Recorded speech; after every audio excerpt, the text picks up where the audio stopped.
inspiration here. Through research and teaching, scholarship and service.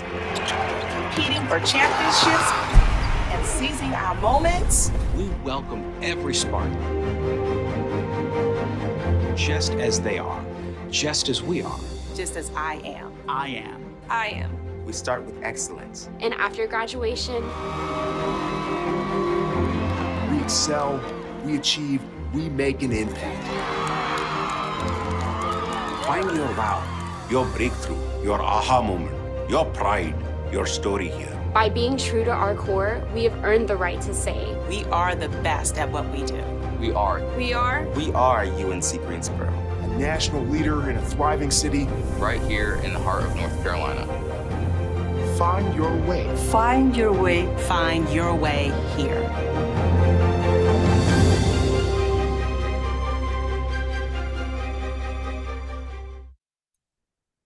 I just love this video because it really highlights about UNCG. We are the most diverse campus in the entire 16 university system within the state of North Carolina. And we are among the top 3 most diverse campuses along the entire eastern coast of the United States.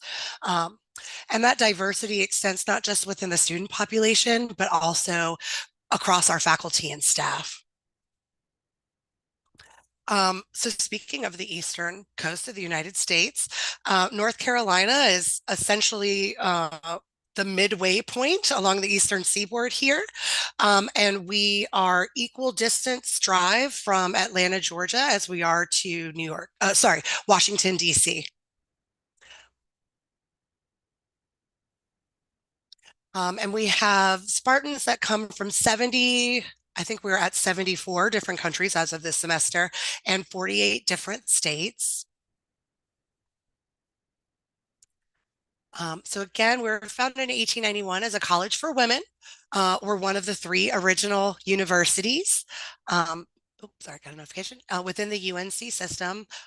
For now, there are 16 universities within our system. We have roughly 19,000 students enrolled. We are co-ed, so both males and females, and we are consistently rated among the top colleges in the United States. So here are some of our rankings. We are top rated for social mobility. So that essentially means your ability to get a job with a UNCG degree. For 24 years in a row, we're ranked among the nation's top universities for undergrad education in the Princeton Review. For 19 consecutive years, we've been among the best 295 business schools. We have a deep commitment to service learning on our campus, which is why we were named on the President's Higher Education Community Service Honor Roll. And we are number 219 in national universities via U.S. News and World Report. And there are some other ones. I'll be happy to share these. At the bottom here is a complete list of our accolades, and I'll be happy to throw that in the chat for you to review later. So we have about 175 plus degree programs. 62 of those are master's programs, 33 doctoral, and again, international students from over 70 countries. So how our school is divided, we have the College of Arts and Sciences, School of Education, School of Nursing, Bryan School of Business and Economics, School of Health and Human Sciences, and we have our College of Visual and Performing Arts. So any of your art programs, arts administration, music, theater, and dance. And we have a very innovative campus that we run in conjunction with North Carolina Agricultural and Technical University. It's our School of Nanoscience and Nanoengineering. This is a really popular program for our international students. It is restricted to graduate level only, so master's and doctoral.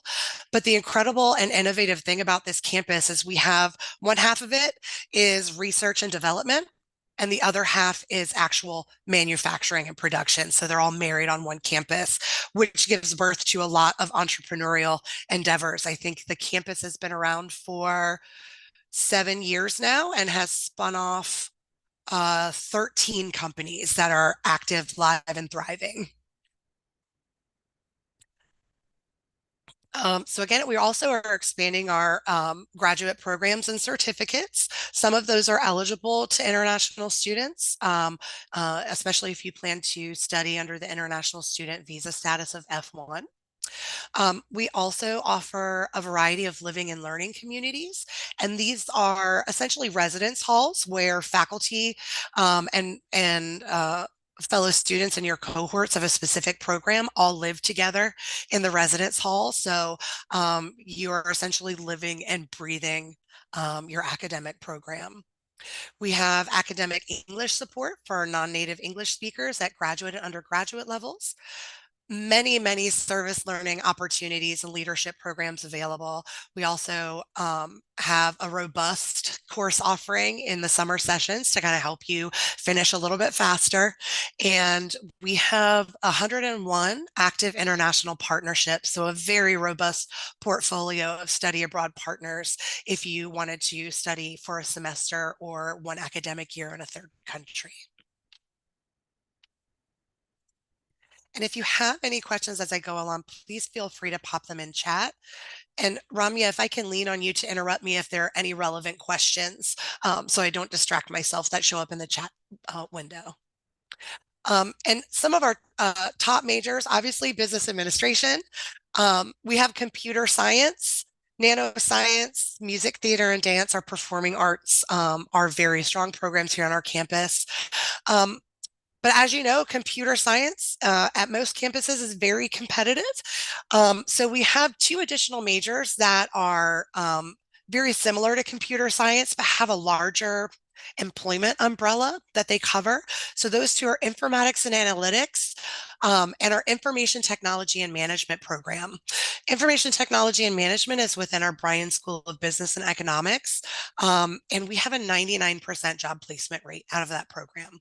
So that is offered at the undergraduate and graduate level. So we have a Bachelor of Science, Master of Science, as well as a PhD program that started this fall.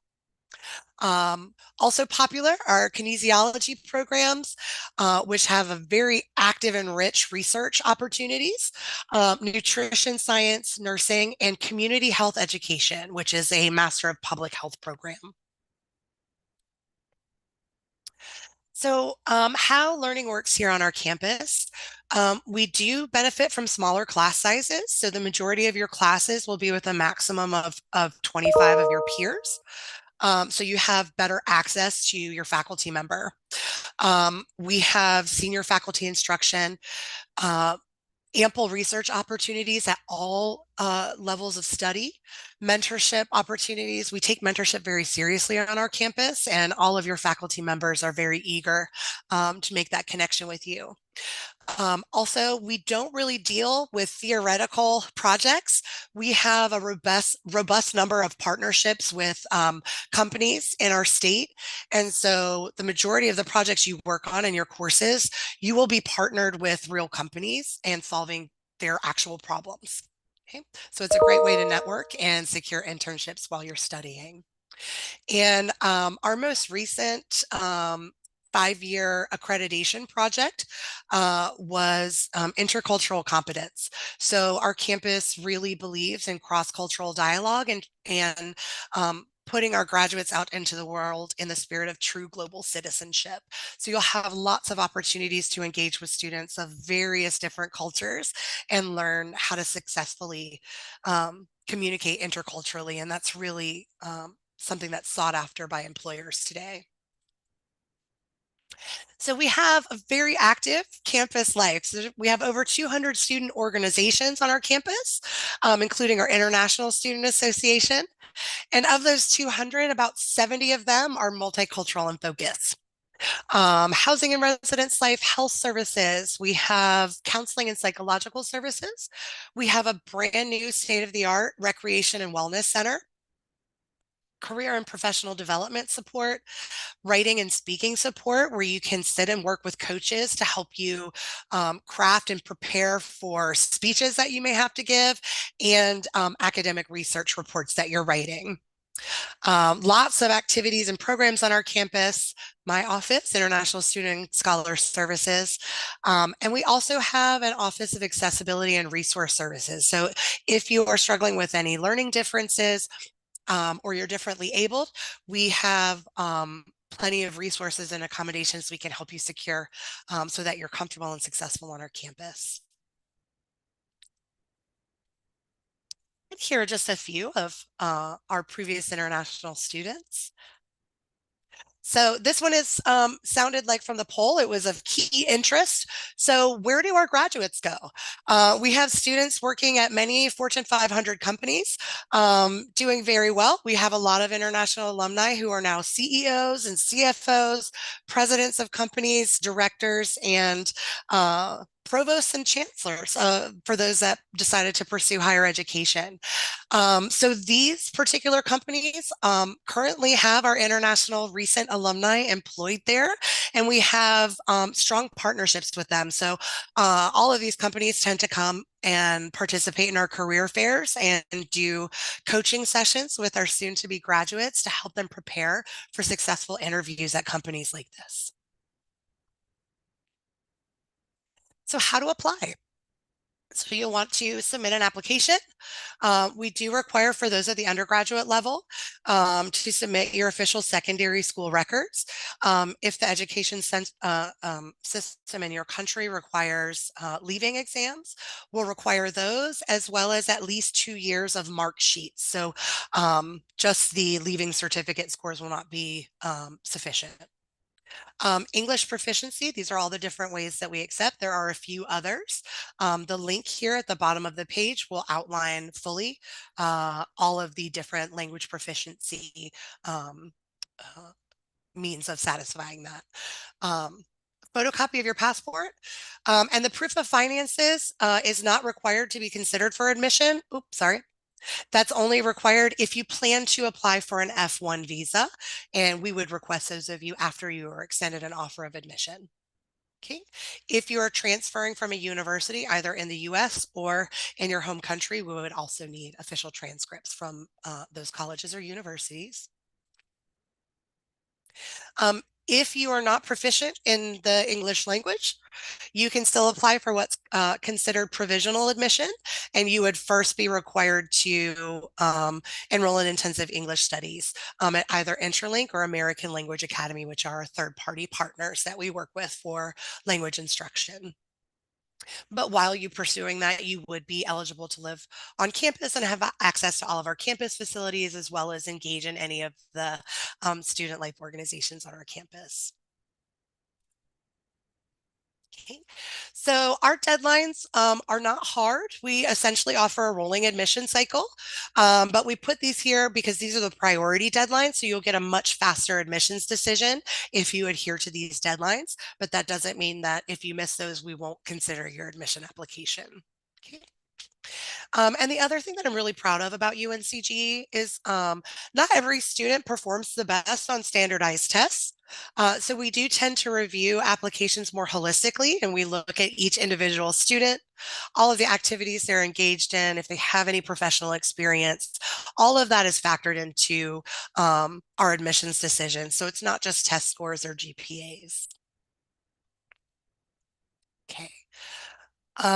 If you have questions about what is required, I'll be happy to share out these slides, but we have a financial certificate form. I know that that sounds like it's something official and maybe needs to be notarized or apostillized, but it's generally just a data collection form and a signature opportunity for you to acknowledge the cost of attendance.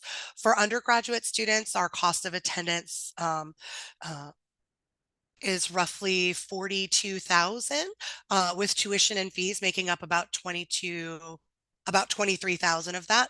For graduate students, tuition and fees per academic year is about $22,000. And the rest of your costs will vary. Another value add for our undergraduate students, we recently launched a new program called Spartan Ready, and that actually covers all of the textbooks and required materials for all of your courses each semester for a flat fee of only $100, which is an amazing savings. And another key consideration is funding opportunities. I will say as a public institution, the undergraduate level, we don't have much funding for scholarships, but we do offer several awards that range between $3,000 and $6,000 per academic year. They are largely based on academic merit and demonstrated financial need. There are 6 awards that are specific for non-citizen students, and then there are 10 awards that are for any undergraduate applicant. That's what's known as our Blue and Gold Scholarship. Because these are limited, they are highly competitive. The Blue and Gold Scholarship does offer a fully funded scholarship opportunity. There are 2 of those available each year. They are only awarded in the fall. And another key consideration, that is the only time that you would be required if you're applying for a bachelor's degree program to sit for the SAT or ACT score. We don't have a benchmark for what you earn on that standardized test, but that is the only time you would be required to submit scores for undergraduate admission consideration. And please keep in mind for that, you do have to apply for a fall session only, and you would have to submit all of your application materials by December 15 to be considered for those. If you have questions, please feel free to reach out. I'll have my contact information here at the end. If you are an international student and you're in possession of an F1 international student visa, you are eligible for on-campus employment while you're enrolled. We have tons of different student hourly jobs on our campus, as well as graduate assistantships for those that are applying at the graduate level. You can work up to 20 hours per week without any special permission at any on-campus entity.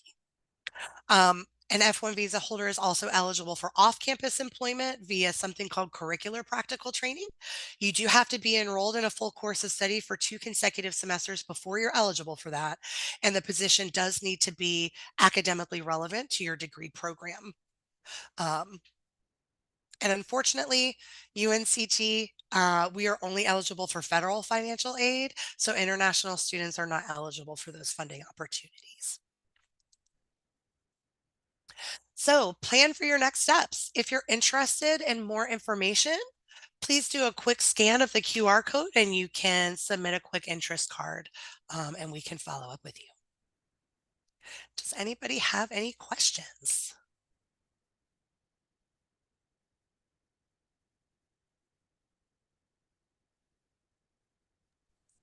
So Jennifer, I haven't seen any questions yet, but is it the slides are done from your end so that we can keep the podium open for students to ask the questions?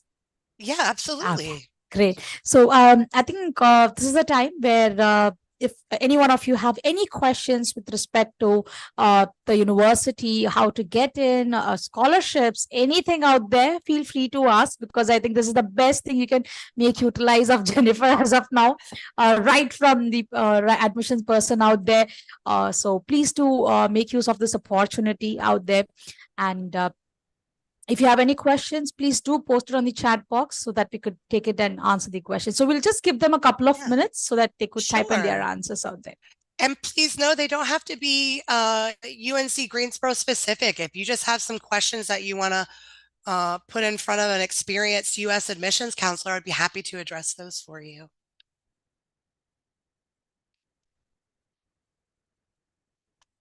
Rajiv, that is a great question. Yes, we have several joint master's and PhD programs on our campus. We call those accelerated degree programs or doctoral track. So essentially you have the opportunity to earn both a master's and a PhD within a 5-year program. We have those in psychology. We have those in several School of Education programs, so especially in our educational research and methodology, which is a STEM eligible program. We have that in medicinal biochemistry, also a STEM eligible program. We have that in mathematics, and we are working on offering one in computer science as well. And we don't currently have a physics PhD, Samjana, but we do our nanoscience program, especially at the doctoral level.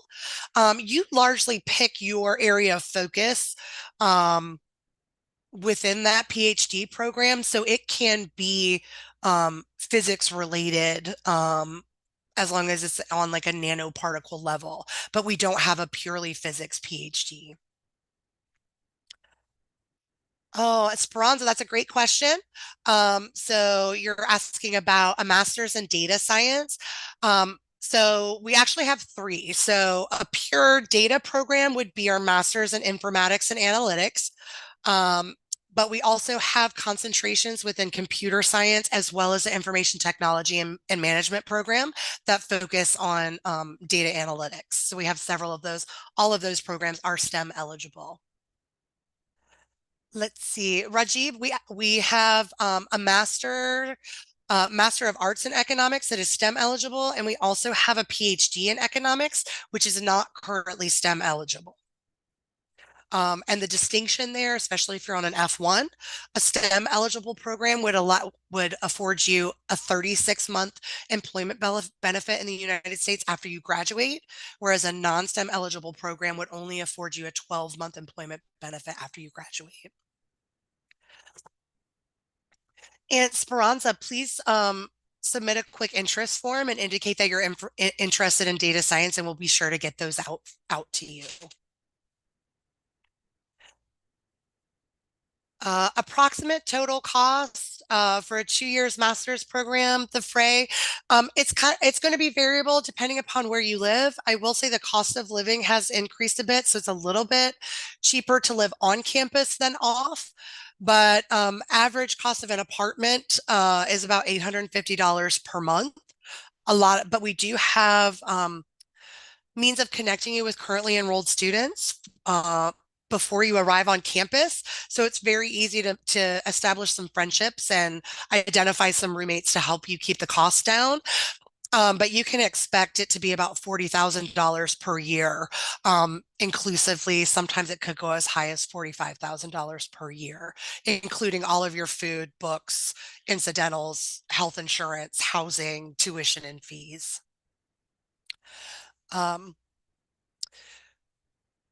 Unfortunately, we do not have an accelerated robotics program. We do have an AI specific program, and we are looking into a robotics. But I would recommend, if you're interested in robotics, to look into North Carolina Agricultural and Technical University, also in the state of North Carolina. It's otherwise known as NC A&T University. Let me see if I can reply. I can give you their website. It's for the robotics program. Oh, sorry. That went privately. Check out.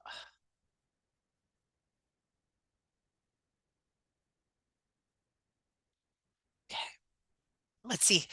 Thank you for all these great questions. Sorry, I'm not able to keep up. Let me get back to where I was here. Samjana,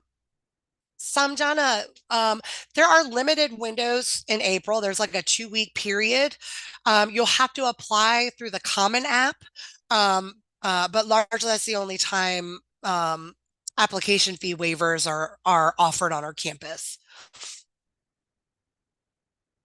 And in the interest form, you can indicate that you're interested in that. So we'll be sure to send you more specific information on how to apply for that. Let's see, nursing courses. I got a question about nursing courses. I will say this. The only programs that are eligible for international students in nursing are our doctorate in nurse practitioner and our Bachelor of Science in Nursing. Those are the only two programs that haven't transitioned to largely online instruction. So just keep that in mind. Those are rolling admissions as well. And please feel free to indicate that's your area of interest when you submit a comment card, and we'll send you direct links so that you can investigate that program in more detail. There's also a question about scholarships for master's level students. The scholarships I mentioned outside of the blue and gold, but the $3,000 to $6,000 per academic year scholarships are open to both undergrad and graduate level students. But the majority of funding for graduate level students is through the form of graduate assistantships. Some of those are stipend only, so they range anywhere from $10,000 to $20,000 per academic year to help support your cost of attendance. Some do offer tuition waivers. I will say the system recently adopted a new funding model that went into effect this fall that kind of gutted a bit of the tuition waiver support for master's level. But if it is a grant funded opportunity that you find, you can still get tuition waivers at the master's level. Think of off the top of my head about 7 of those opportunities, which helps funds about 70 master's level students. At the PhD level, there are far more opportunities for a fully funded education on our campus. Let's see. How best to approach a professor? Oh, this is a great question. So the question is, what's the best way to approach a professor that you would like to be your supervisor, or maybe especially if you're interested in a doctoral program? It's really, really important to reach out to professors. I recommend attaching your CV, and when you reach out, sharing what your research interests are, and doing a little bit of research on that faculty member as well, so that you know what their research areas are, so that you can make that connection instantly in your first outreach. But faculty members get lots of cold emails, so please don't ever be nervous to reach out without first being connected to that faculty member. That's a great idea, and I strongly encourage you to do that. Be brave.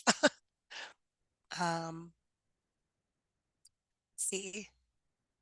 And Alucci, I'm going to put my email address here. Please feel free to send an email to me and I'll kind of help coach you a little bit further. See, I'm going to hit send after I answer the rest of the questions so I don't lose my place. Yeah. Okay, Joy, I'd be happy to share more information with you. Here, let me move this forward. My contact information is right here. Please feel free to send me an email or fill out that comment card and we'll get you more specific information about the programs you're interested in. Lucia answered that one. There's a question about how good our computer science program is. Mohammed, if I have missed the context of your question, please add another chat so I can clarify. We have one of the top ranked computer science programs in the country. That is at the undergraduate, master's, and PhD levels. It is a very rigorous curriculum, and there are about 20% of students that are not allowed to continue in the program. So if you pursue that program, stay focused, stay dedicated, and be prepared. It is very academically rigorous and challenging, but very strong job placement rates out of that program. And lots of research opportunities. I think the computer science department is running about 17 different nationally funded grants, research programs right now. Currently, there are a few grant-funded assistantship opportunities available in computer science. And all of those are going to be on the computer science website. Zayul, if you would like to send me an email, I'd be happy to link you directly to those so you can reach out to the faculty members that are running those. And if you're interested in kind of finding out about graduate funding opportunities, I encourage you, I will add a link to the graduate job search website.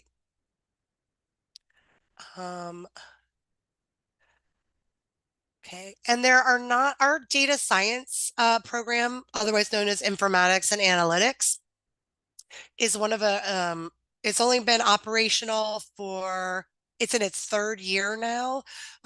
So they do not have very many funding opportunities. They do offer some tuition waivers, provided you can secure a stipend-only assistantship in another department on campus.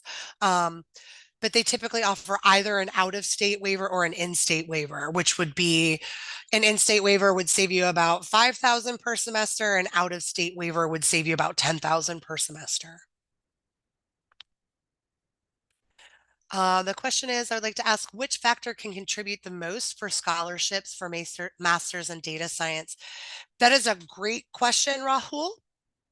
I think they tend to focus on students whose research interests align with the grant-funded research programs they're running at this time. And also those who have a little bit of experience, whether it be professional or just an intense interest in data analytics. So if you have any experience with data analytics software, even if it's just kind of playing around because you're genuinely personally interested in it, those tend to be the students that they offer funding support to. Let's see. Okay. Awesome. Hi, Adataya. Our AI concentration is going to be in the computer science program. I know Dr. Regis Copper is the one that is heading up. It's an NIH research grant. They are doing some really incredible things. So please send me an email and I'll connect you with Dr. Copper. And the PhD in nanoscience. The duration of the PhD in nanoscience, the majority of our students are out in about 5 semesters. That's a very rapid, fast-paced program. So you usually knock out all of your required coursework for that PhD in about maybe one year, so 2 semesters, and then you're diving right into your dissertation phase and doing your research. So that's a really fast-paced PhD program. I think the longest student that's taken to earn their PhD took 4 years. That was largely because their data collection was delayed dramatically due to the pandemic. But that is a very fast-paced program. Let's see. We do have a very strong PhD program in statistics. It's called our PhD in applied statistics. We also have a doctoral track program that would be under our mathematics and statistics is the title of the degree, and you can do a concentration within statistics or applied statistics. Let's see, and several of those. I am currently in 3rd year from IT and want to do my next summer internship there. So Rajiv, that's largely dependent on whether or not UNCG has an exchange agreement with the institution that you are working with. If you could please send me an email. My email address is right here. Give me a little bit more information, like, oops, sorry. Like where you're currently enrolled, where you're at your 3rd year in, and what your internship interest areas are. And I can kind of help you identify some opportunities for a summer internship. I'd be happy to do that. Alucci asks, do we still offer full funding for PhD students? And the quick answer to that is yes. Most PhD programs offer full tuition waiver as well as stipends to cover living expenses. And nutrition science, yes, that's in our School of Health and Human Sciences. We have a few concentrations at both bachelor's, master's, and PhD level. So there's human nutrition and dietetics. We have a professional certificate program that essentially is a year-long practical in human nutrition and dietetics as well. Varun asked if engineering, unfortunately, UNCG does not offer any engineering programs. And so you may want to check, Varun, you may want to check with NCA&T. They offer quite a few, or North Carolina State University have very strong engineering programs. I'm not sure specifically if they're chemical engineering or not. But with a bachelor's in chemical engineering, you are very much eligible for admission to the nano science programs. Government science. So we do have a political science. It's called the Master's in Public Administration program. And one of our faculty members is internationally known and does a lot of TV appearances. His name is Hunter Baco. So you may be familiar with him. He is the department chair for our political science and public administration programs. We don't offer it currently at the PhD level, only bachelor's and master's. And Adataya, if you would not mind sending me an email, I'll connect you with the program director for our informatics and analytics program so that you can get more program specifics. And Vanita, I see your question here about a scholarship in BCA. If you can clarify what you mean by that acronym, I'd be happy to answer that. Most of the scholarships on our campus, they are not program specific. Though there are many endowments for scholarship opportunities that are specific to your degree program, but you wouldn't be eligible for those until you were a third-year student.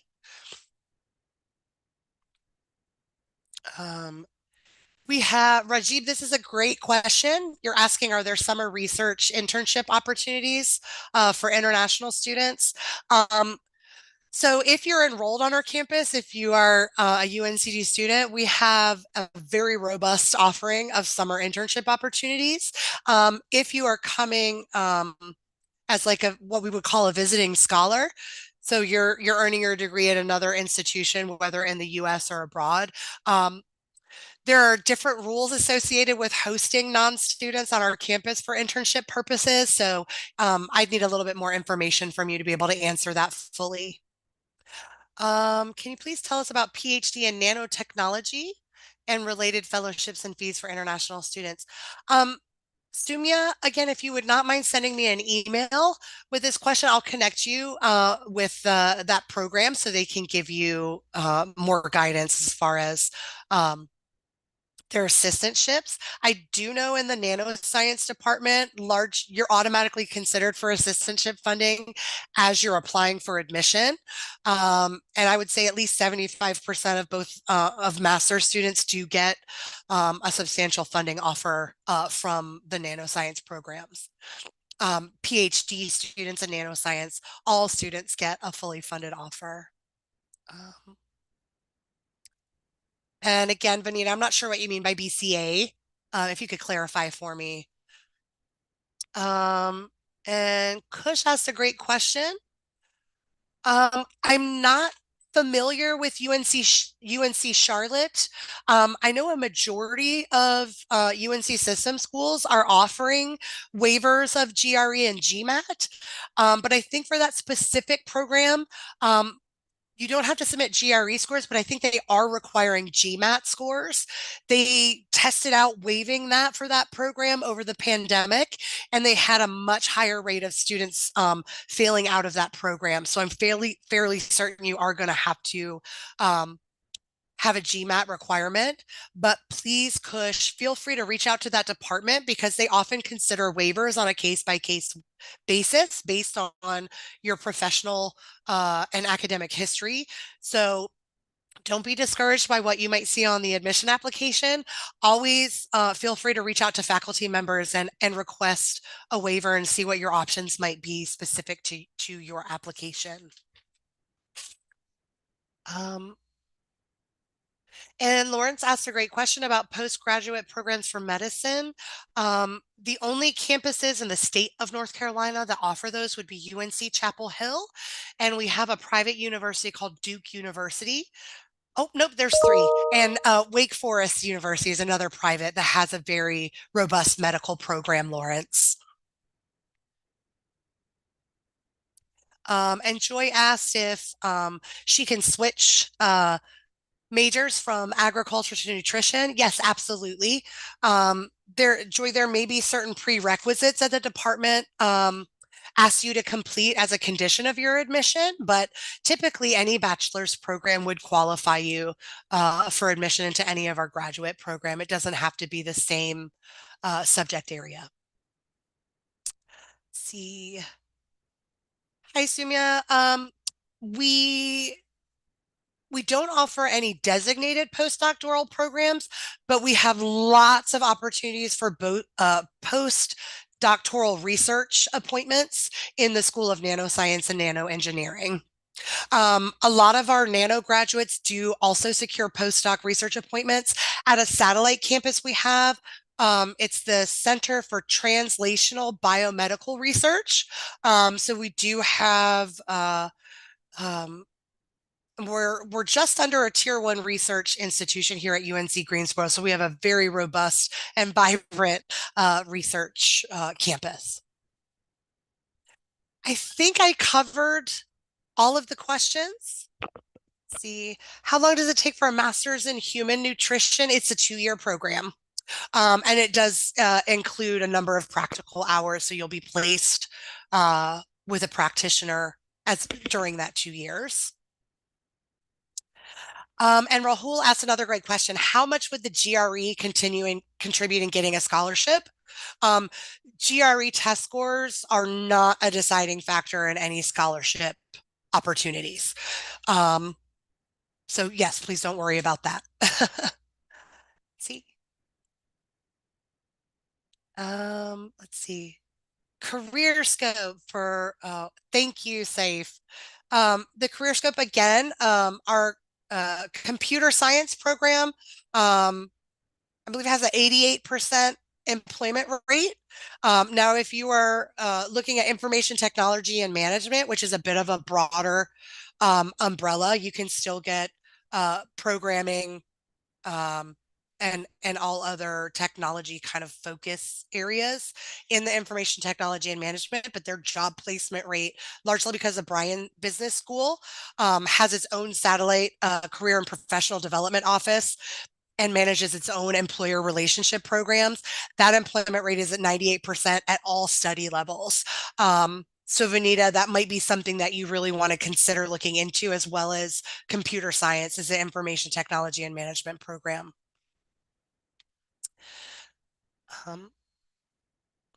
And Lawrence, yes, any our UNCG scholarships are not restricted by degree programs. So our scholarship opportunities are open for any program of study you can think of. And Vanita, our minimum GPA requirement for undergraduate students is a 2.75 on a US 4-point scale. And transfer students is a 2.3 GPA on a US 4-point scale. So if you have earned at least 24 credits of college or university. Does that answer your question fully?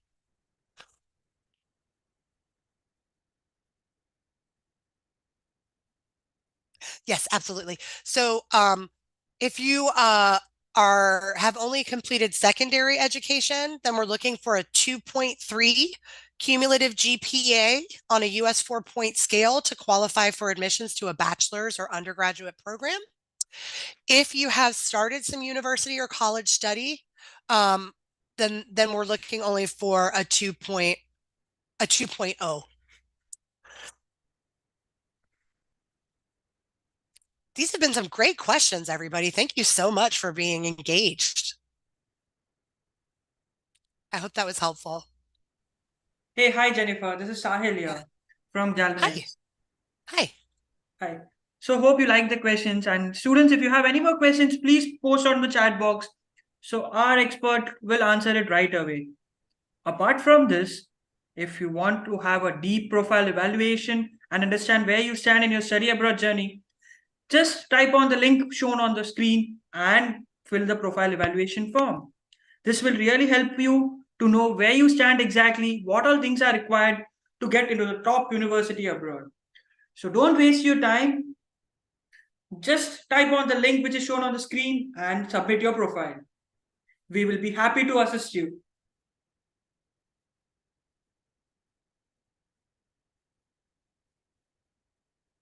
Okay. So is there any more questions, students?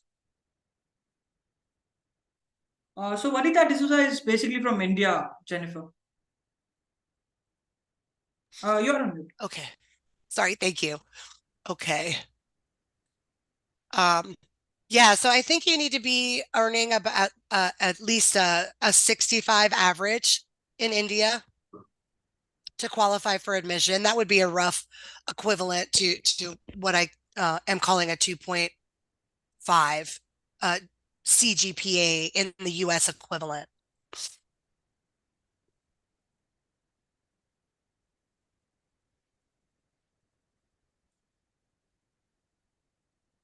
Lawrence, that's a great question. How do you apply for the scholarships and what are the requirements to qualify?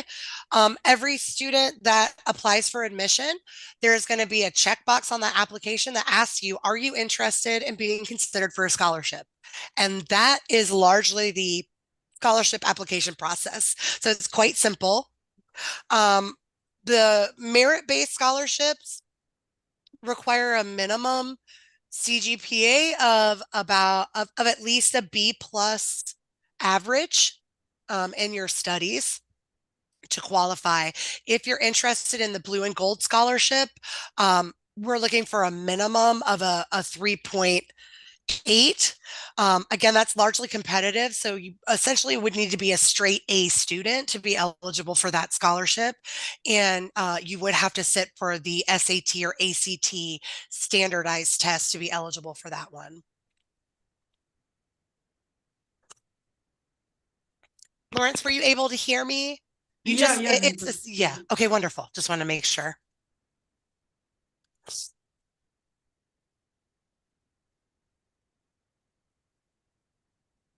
Oh, sorry. Don't waste your time. Just fill in the profile evaluation form and our expert will evaluate right away.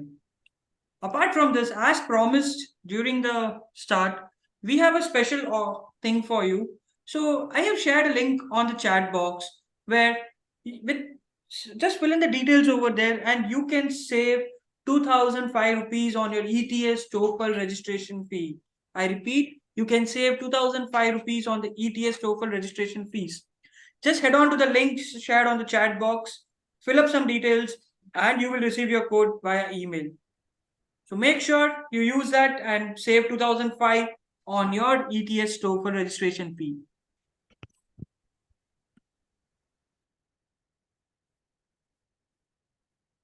I hope you guys have filled up the profile evaluation form and make sure you use best of it. Provide the right details so our experts will evaluate in a quick way. I guess no more questions, ma'am. So, oh, I see two more. Joy asks if there's a fee waiver for human nutrition. Yes, the nutrition program is running about 3 really extensive grant-funded research programs right now. So there are a few at the master's level that are providing fully funded, so tuition waivers. I think that's what you're asking for. Or Joy, are you asking about the admission application fee? And what things should we keep in mind while applying for a PhD abroad? Man, that's a great question. So the most important thing is know the faculty in the program that you're interested in. Research them. Make sure that their research interests align with yours. Know all about them. Reach out to them before you apply and forge that relationship with those faculty members. What I will mention about PhD programs in the United States, it's an incredibly political process. So you always want to make sure that you are staying on very good terms with your dissertation committee. So establish relationships. Don't apply just to an institution. At the PhD level, it is the most important thing is that the research areas align, that you admire the faculty members that teach in that PhD program. That's the most important thing. So focus on faculty members of interest rather than institutions when considering PhD programs. I hope that was helpful. Oh, thank you very much, Sumya. It really was my pleasure. And please don't hesitate to send me an email. It may take me 48 to 72 hours to get to you just because I get a lot of emails, but I am more than happy to connect with you. And if there are several of you that have many, I may reach out to you and schedule a virtual session just so we can talk about your specific questions of interest. But I welcome your emails and would be happy to follow up with you at any time. Thanks, Jennifer. That was really You're great. very welcome. And hope you liked the session, the questions asked by the students. I loved it. This was wonderful. It's always a pleasure to have engaged students attending. So thank you very much for having me. It was a delight speaking with all of you today. Yeah, no worries at all. Thanks, guys. Thank you so much, guys, everyone. That's good time to say goodbye. And don't forget to join our WhatsApp channel where you can get all the study abroad related updates on one go. So I've shared the link on the chat box. Make sure you click and join our WhatsApp community where you can find people like from all the places who are interested to study abroad. You can clarify your doubts, you can answer the questions, you can do anything you want. Just click the link and join the WhatsApp community. Thank you, Jennifer. That was a really good session from your side. Thanks, guys. See you on the other session. Thank you. Bye bye. Thanks so much. Bye. Bye bye.